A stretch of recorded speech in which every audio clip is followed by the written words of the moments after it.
All right, so let's get started. Hello everyone, this is Naman and I humbly welcome you all to lecture number 52 of PSIR lecture series. In yesterday's lecture, if you guys have watched it, you might be aware that we have started with one of the very prominent and original woman philosopher that was none other than Hannah Arendt, right? Hannah Arendt, right? And when we were dealing with the life and time of Hannah Arendt, we came to the conclusion how the real time experiences, which was very grave, which was very tumultuous in the European continent and especially in Germany, has influenced her political perspective and also the philosophical perspective, right? Because one of the very peculiar trait of Hannah Arendt that we have discussed is that she brings into picture the tapestry, the multilateral approach to political science by bringing philosophy, sociology, psychology into the political realm, right? In order to understand the real world experience in very comprehensive manner, right? From there we know that how holistically she have given some of the original political phenomena on totalitarianism, authoritarianism, and etc., right? So these all are derived from the real life experiences, of Hannah Arendt, right? So we know all these events of real life influences on Hannah Arendt through her methodology, that is phenomenology. Okay, so in today's lecture I am going to talk about phenomenology, and though it is very philosophical concept important for philosophy, the political science student must also be aware about the methodology, because this is a methodology which was used by several political thinkers, even from Hegel to Marx to Hannah Arendt and so on, right? Judith Butler and etc., who have influenced, who have shaped their political perspective from the real life experiences, that is phenomenology, right? So let's talk briefly about phenomenology so that you guys have an idea, right? And what is the PSIR importance of this particular methodology? As we all know that in every question we have to give some importance, some light on the methodology that was acquired, that was used by the thinker in her approach. Okay, that is why it becomes very imperative to have a basic idea about the approach or methodology that has been used by the thinker. All right, so let's get started with the methodology of phenomenology. But before starting, if you are liking the video, friends, if you want to show your support, please ensure to show it by subscribing to the channel, that is UPSC by Naman Raj Gupta, and also like the video. All right, so with this, let's get started. So phenomenology, right? What is the particular word mean? If you look at it very closely, it is basically derived from a Greek term, that is phenomenon. What is phenomenon? It basically means the as it appears, right? As it appears. It is a Greek term, that is phenomenon. So the term phenomenology has been derived from a Greek term which means as it appears, right? So as it appears, you can have your common sense applied here and you can think about it, right? What does it mean as it appears, right? जैसा दिख रहा है, right? In Hindi, if I have to define it, it means basically जैसे दिख रहा है, जैसा दिख रहा है, right? So the real life experiences, this is what a phenomenology is in a life, right? जैसा दिख रहा है वैसा ही चीजों को एक्सेप्ट करना without any judgment, without any opinion, without any preconceived notion, right? So again, let's come back to Hannah Arendt, how the real-time experiences in her country, that is Germany, of genocide, of a totalitarian regime of Hitler, that has shaped her political perspective. All right, so let's see the methodology of phenomenology in more comprehensive manner. All right, so phenomenology is a philosophical approach that focuses on the study of phenomena, right? That focuses on the study of phenomena, which are the objects or experiences as they appear in human consciousness, right? So Again, here what is important for us to know is that it is not the object or experiences that is observed by our senses. No, not by our senses. The people who will focus on the senses are basically the rationalist. Here the phenomenologists are different from the rationalist. Why? Because they focus more on the consciousness, right? And what is consciousness? Consciousness is something more deeper, right? Consciousness is something more deeper. Consciousness is something without any biasness, right? It is without any preconceived notion, right? It is without any judgment. It is without any judgment, right? So here we have to make a differentiation between the rationalists who focus more on the senses, right? So the very basic question that arises here is that, sir, even the rationalists, they focus on the real life experiences, object, right? They don't talk about any abstract ideology, they don't talk about any metaphysical aspects, right? They also focus on the real life experiences. Then how phenomenologists are different from the rationalist, right? So the very fundamental difference between the phenomenologist and rationalist is their approach, right? Because the rationalist, they talk about their senses, they will observe the world from their open eyes, right? But let me remind you, friends, even the eyes and ears can defy us. Even the eyes and ears can defy the reality, right? Reality is beyond our senses. And sometimes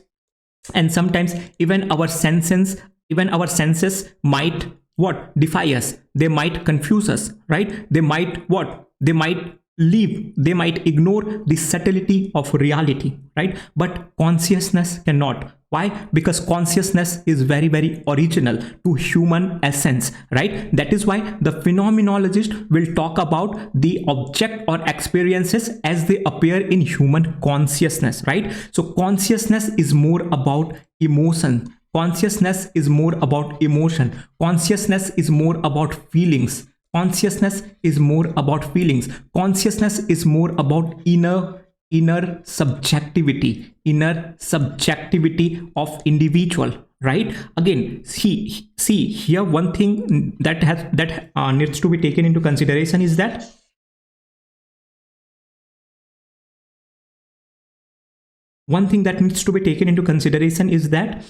the human consciousness is very subjective in nature. What do I mean when I say it is very subjective in nature is that it might differs from individual to individuals, right? But when we talk about the rationalist, the sensual approach, it is more general, it is more universal in nature, right? Why more general and more universal in nature? Because what you might see, the same can be seen by me as well, right? If I see a tree, you also see a tree, right? But the difference here when it comes to phenomenologist is that what is the inner conscious experience that I am deriving when I see that particular tree, right? When I see any particular event, right? So when we talk about the realist or rationalist, they might analyze the totalitarian regime as a mere power game, a mere power or authoritative practice, right? But when it comes to phenomenologists, they will do a deeper, more conscious analysis of totalitarian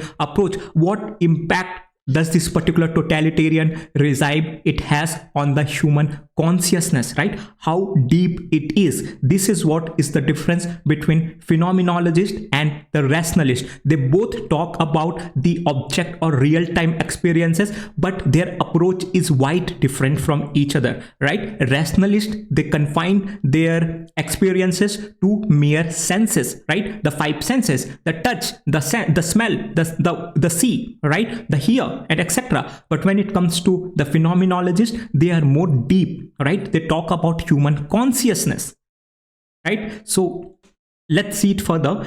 It emerged in the early 20th century primarily through the work of Edmund Husserl, right? Who is Edmund Husserl? That we will see, right? And has since influenced various fields including philosophy, psychology, sociology, and cognitive sciences, right? So the great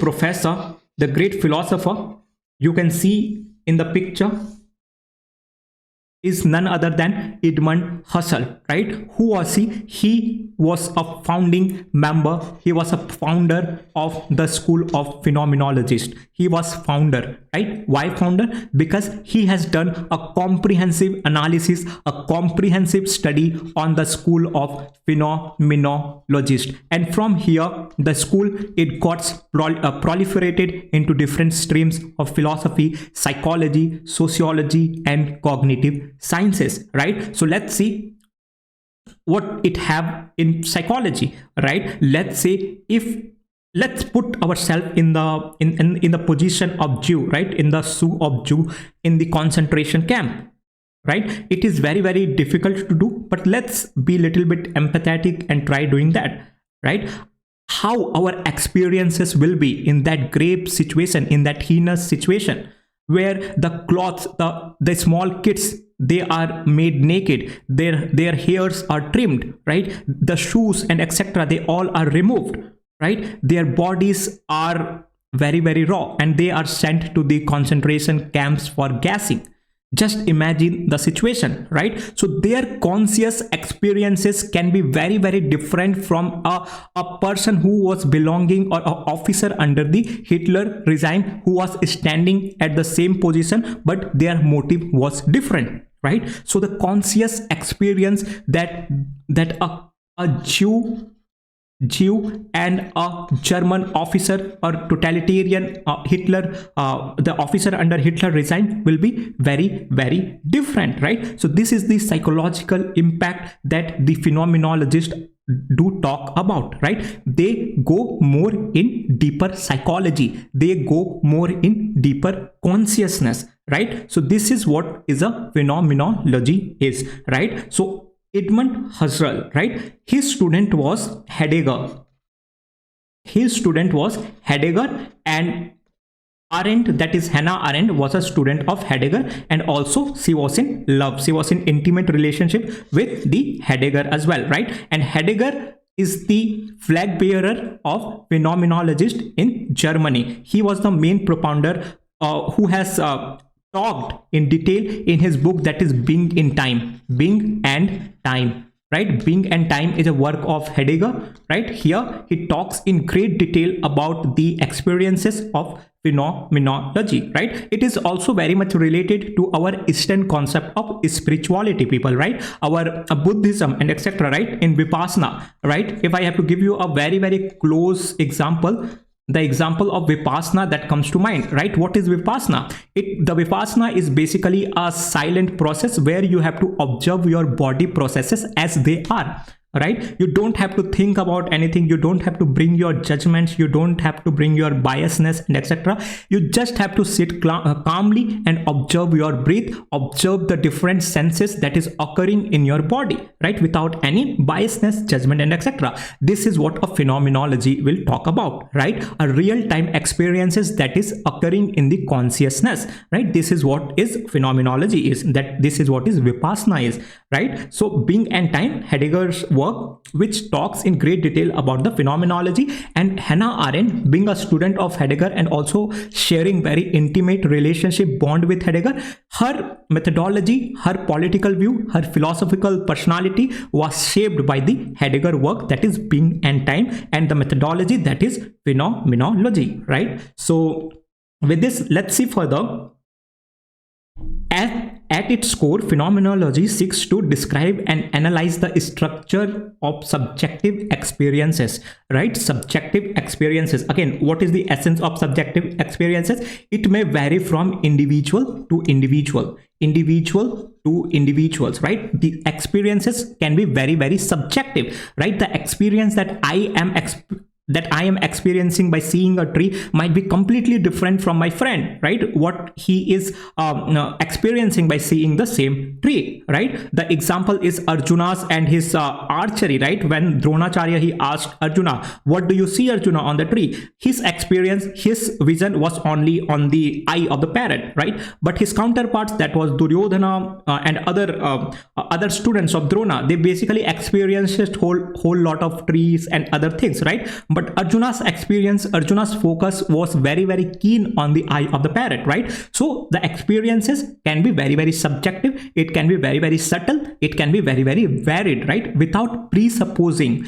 any theoretical framework or metaphysical assumption, right? Without presupposing. Here, presupposing becomes very, very important, right? What does this mean, right, sir? What does this mean? So this basically means that whenever we see a tree, right, how do we know that it is a tree, right? How do we know that the thing we are watching is a tree? Because somebody has taught us from very, very childhood that yes, if something is looking like this, then it is a tree, right? That is why we are being conditioned to look at this particular object as a tree, right? But what phenomenologists will say, they will say that we have to look at this particular object as they are, right? Because this tree can be completely different from the same other tree, right? So without any presupposition, without limiting our perspective by labeling this object as tree, we have to look at the thing as they appear to us, right? This is simple. We have to look at the things without any presupposition, right? Because when we presuppose something, we tend to confine our limits, we tend to confine our horizon, we tend to confine our vision to that limited idea that we hold in our mind, right? That is why phenomenologists will talk about the idea that we have to look at the things without any presupposition, without any theoretical frameworks or metaphysical assumption, right? So that we can reach to the root of that particular problem, to that particular experience, right? So instead, it aims to understand phenomena as they are directly given to consciousness, right? Simple. Consciousness is a label where there is no biasness, where there is no presupposition, right? If something is occurring in consciousness, it is what? It is very, very real, right? The very appropriate example one can quote is of dreams, right? Dreams. What are dreams? Dreams are something which are coming from the consciousness, from the subconsciousness that has been suppressed, right? So dreams are the clear manifestation of the consciousness, right? So Sigmund Freud, one of the very, very prominent psychologists, he will talk about the idea of dream analysis. He will talk about the idea of dream analysis. Why dream analysis, friend? Because dreams are the clear manifestation of the consciousness, right? So when we do a talk therapy, when we do a therapy, what happens, right? So whenever talk therapy, a client of a psychologist, they will come up with their problems, right? But again, their definitions of their problem can be very, very judgmental, can be very, very influenced by the social desirability. They might tend to lie as well to a psychologist, right? In order to sound very social desirable. They don't want to sound ill, right? Despite having lot of problems inside, lot of psychological mess inside, they will still try to sound good sometimes, right?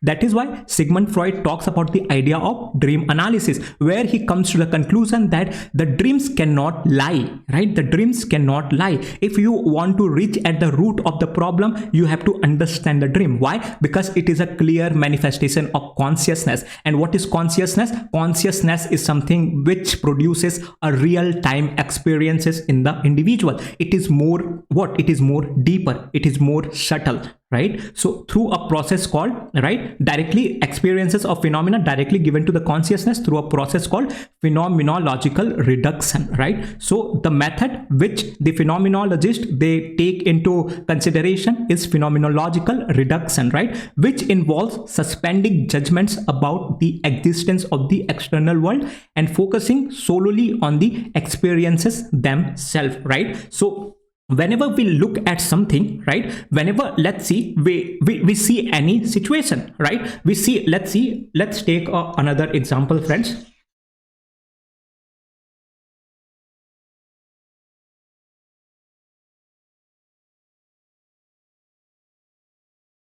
Let's take another example here, right? Let's say you are driving on the road, right? You see two people fighting with each other, right? You see two people fighting with each other, right? Despite knowing the fact, we might tend to create a assumption that either A or B, they might have done something to each other or said something bad to each other. That is why they are fighting. But we never know the reality until and unless we experience it as it appeared till the very end, right? This is what a phenomenology is, right? We should not presuppose anything when we observe the external phenomena, right? Because if external phenomena is the question, external phenomena is also the answer,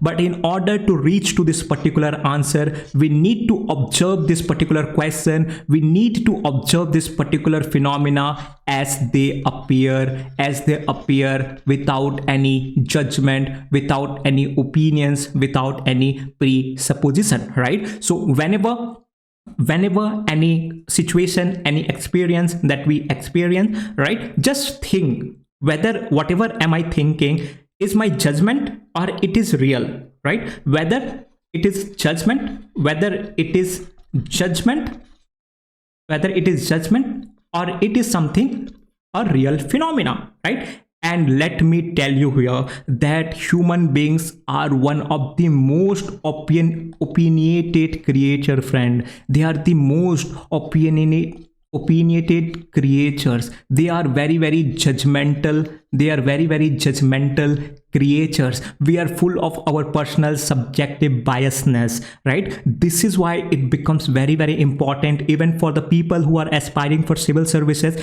to see the phenomena as they appear, because until and unless you don't see a phenomena, you don't see a problem as it appear, you will not be able to reach to the very root of that particular problem.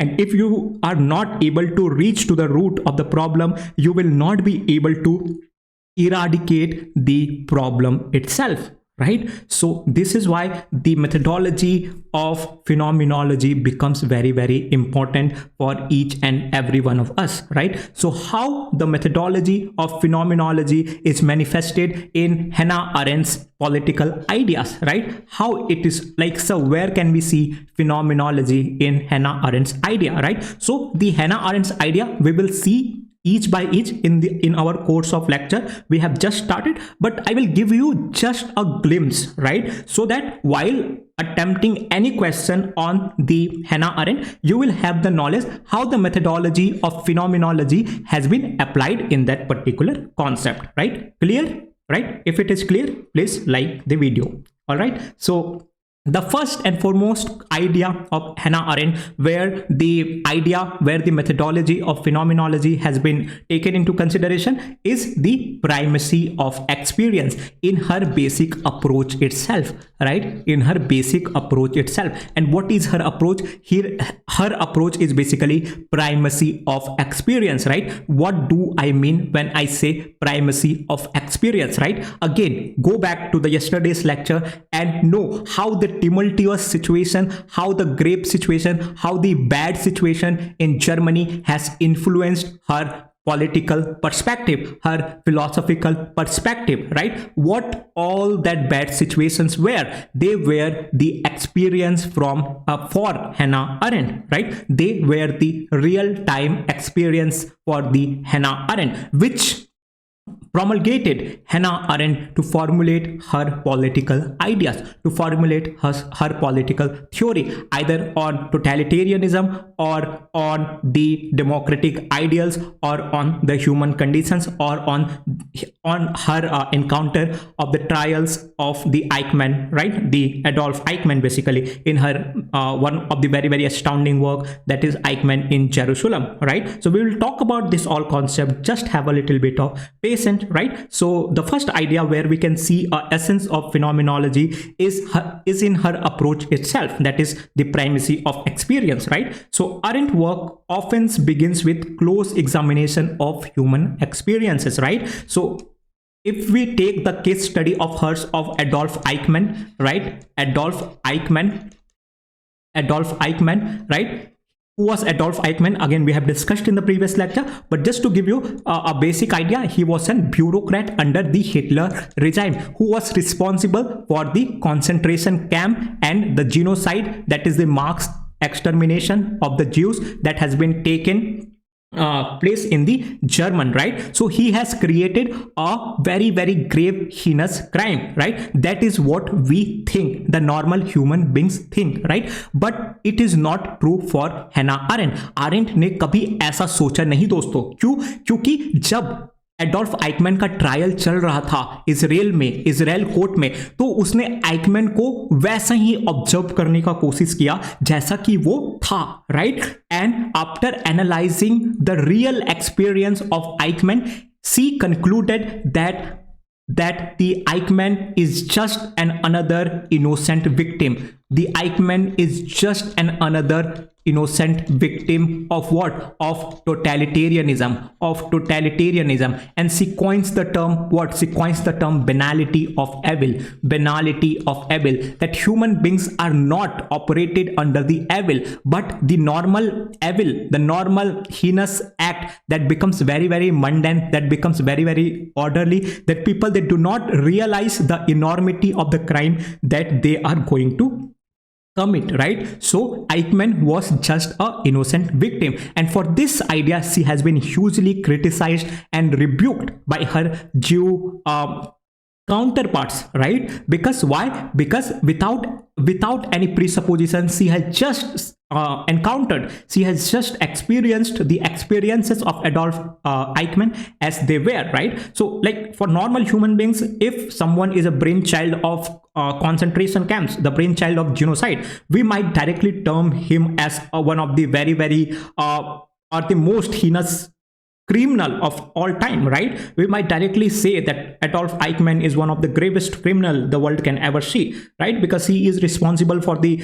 genocide of several thousands or even lakhs of Jews, right? But it was not something which was relevant to Hannah Arendt, right? Why? Because of her approach, that is primacy of experience. She has seen Adolf Eichmann, the trials of Adolf Eichmann as they are, without any presupposition, without any judgment of the Jews or extermination of the Jews and etc., right? And then she concluded the idea that Adolf Eichmann was another innocent victim. He became a victim of the banality of evil that we are going to see, right? She emphasizes the importance of understanding phenomena as they appear to human consciousness, right? Rather than reducing them to abstract concept or theories, right? Any presupposition, concept or theories, we have to see things as they appear to us, right? So this is the first stream or part where we can see the essence of phenomenology in Hannah Arendt, right? And what is the second thing? The second thing is the second thing where we can see phenomenology applied in Hannah Arendt is the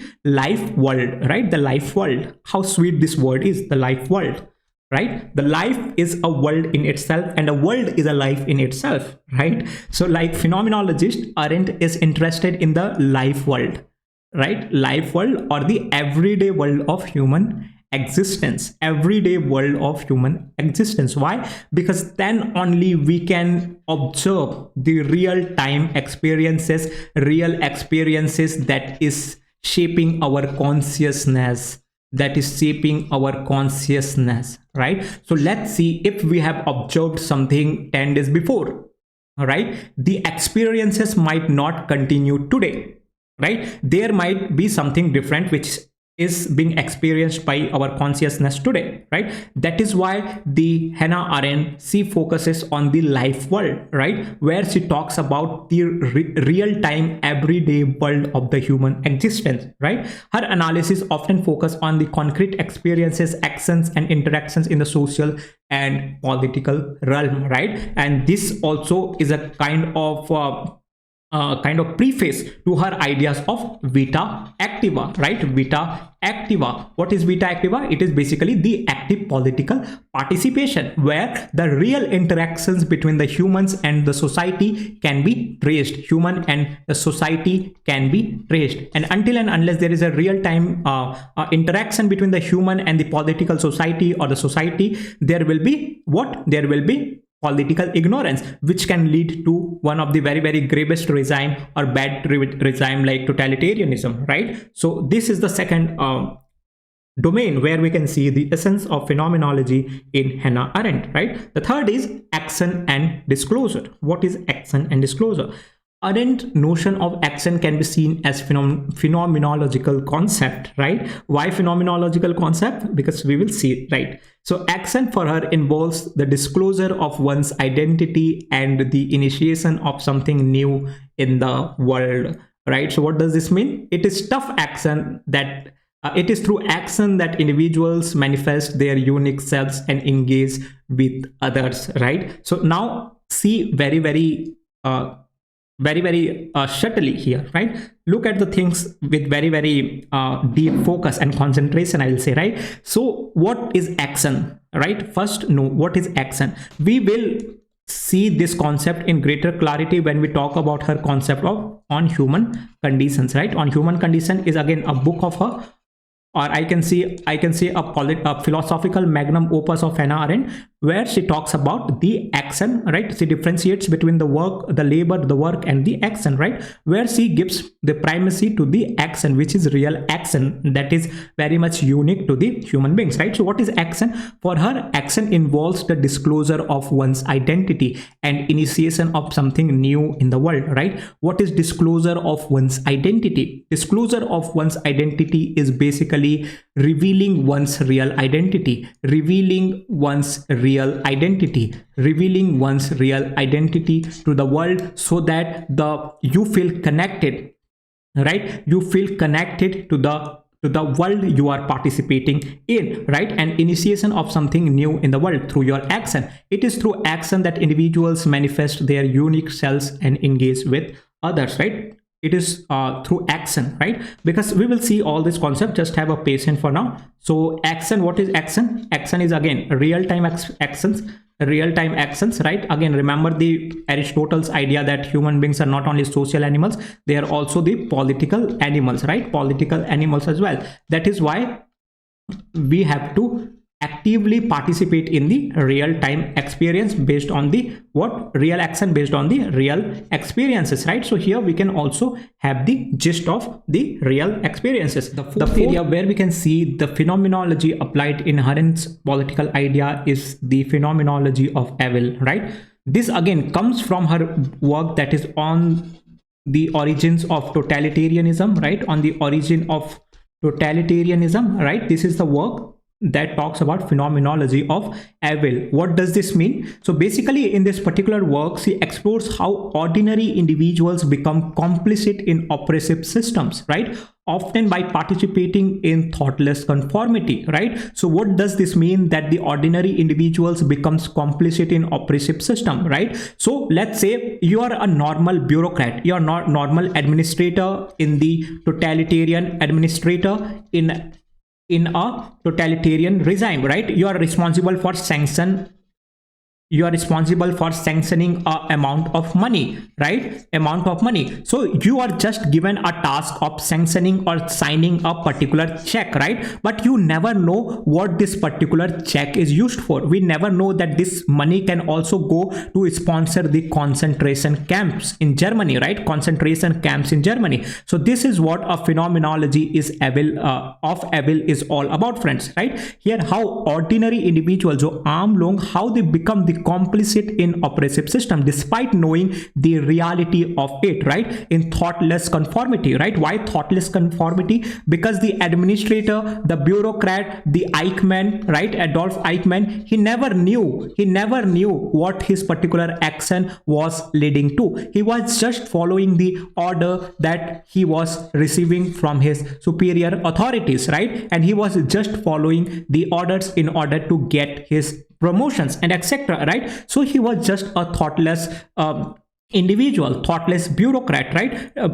Who was not knowing the enormity of the crime that he was committing or the consequence of the action that he was engaging in, right? So this is what is the phenomenology of evil is, right? Evil is very mundane, right? It is not very internal or personal or subjective to individual. It is more mundane, it is more worldly, right? Why? Because a totalitarian regime leads to this thoughtless action of the administrator. They do not come in terms of the realization that the consequence of the action can be very, very grave, can be very, very threatful, can be very, very dangerous, right? For example, the genocide, right? So this is where we can see the phenomenology based on the mundane, based on the real-time experiences in the functioning of the bureaucracy, right? And the last thing is again the banality of evil.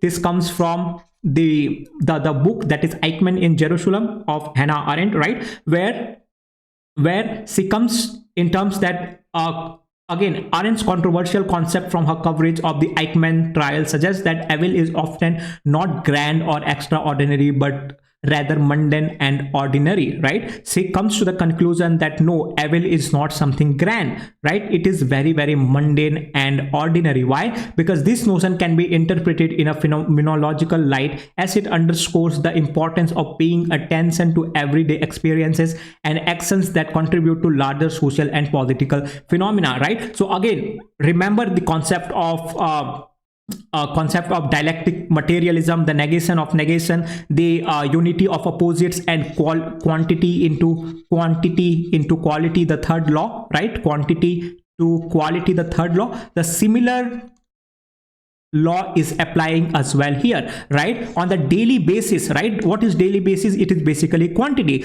You are doing one day something, you are exercising for another day, you are exercising for the third day, so continuously you are exercising for, let's say, 30 day, right? In the 30 day you can see the change in the quality, right? Quality of your fitness, the quality of your body, the quality of your look, and etc., right? So this is how quantity is getting shaped into quality. Similarly, the everyday action, the everyday activity of the people, of the bureaucrat, of the official, of the Hitler authoritarian, without realizing the fact, the consequence, the grave consequence their action can lead to, they were doing whatever they had to do on everyday basis, right? Which led to what? Which led to larger social and political phenomena, which was grave in case of Germany. That was the genocide, right? That was the genocide which was inflicted on the Jewish community, right? So again, which was very, very sad, but this is how the phenomenology is all about when we talk about Hannah Arendt's political idea.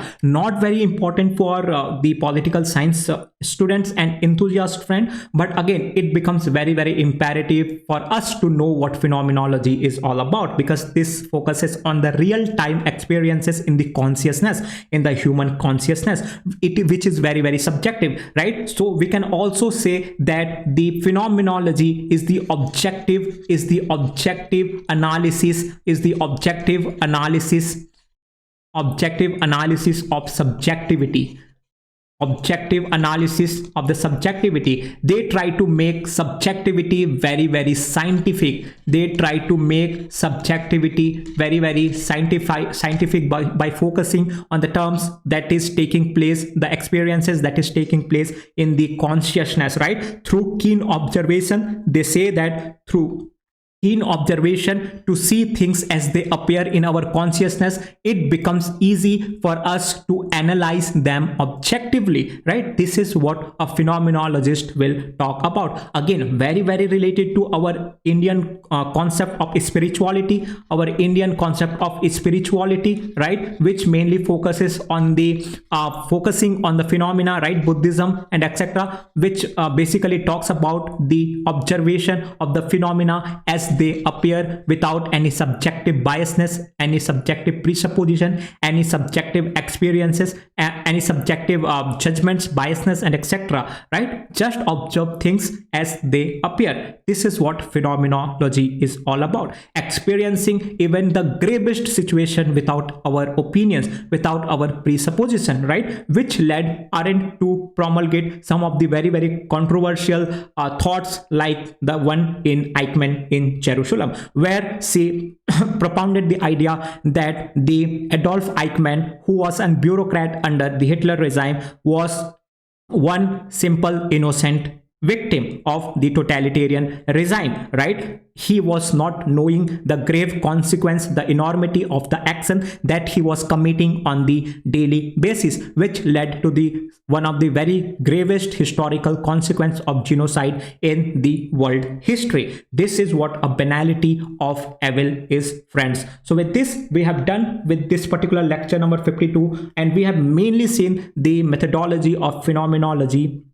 of Hannah Arendt, right? So with this, thank you so much for watching. If you like the video, then please show your love and support by subscribing to the channel, also liking the video and share it as much as you want. If you want to have any notes and any materials of PSIR, in the link I will mention my Telegram community. Please join it. There I often share some of the materials which can be very helpful for your preparation journey. So with this, thank you so much, friend. Until very next time, this is your friend, host and guide Naman signing off. Keep watching, keep learning.